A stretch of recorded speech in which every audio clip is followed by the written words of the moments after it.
Good day everyone, welcome to my channel. So in this video tutorial guys, I will teach you on how to write a program using C programming language that will ask the user to give length in meters, and then our program will simply convert the given meter value into feet equivalent using C programming language. Before we start, I would like to say thank you so much to all my viewers, silent viewers and supporters in my channel. Thank you for watching my videos. If you are new with my channel and then you like this video, please hit the like button. Don't forget to share and please support my channel guys by clicking the subscribe button. So let's begin. I will put a link in the video description where you can download the complete source code of our tutorial video for today for free in my two websites. Okay, so we have here sharp includes DIO.h for input output, void main. It is a function that is being served by IRC compiler to execute, and during execution and during termination of our program, we have here begin curly bracket left, and then I have declared two variables, meter and feet, which has a data type of float. So when we say float, there is a decimal places.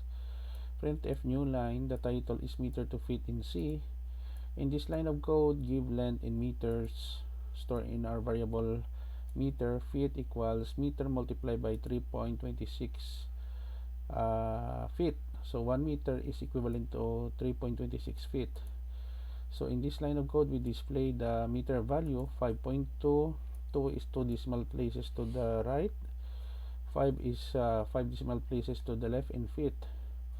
Meter in feet, new line, and a program which informs the user that the program has been ended, right curly bracket to close the body of our main function. Don't worry guys, because I will put a link in the video description where you can download the complete source code of our tutorial video for today. Let us go to our online GDB to run our program. Okay, our program is currently running.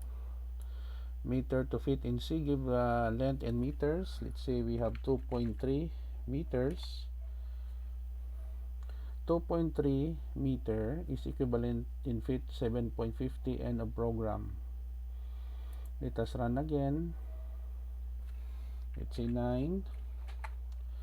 So 9 meter in feet is equal to 29.34 feet, and a program. Okay guys, so this is the end of our tutorial video on meter to feet in C programming language. Thank you so much guys for watching. I hope that you have learned something new in this tutorial video. Don't forget to like, share, and please support my channel guys by clicking the subscribe button. See you in the next video tutorial guys. This is your friend Jake saying bye bye for now.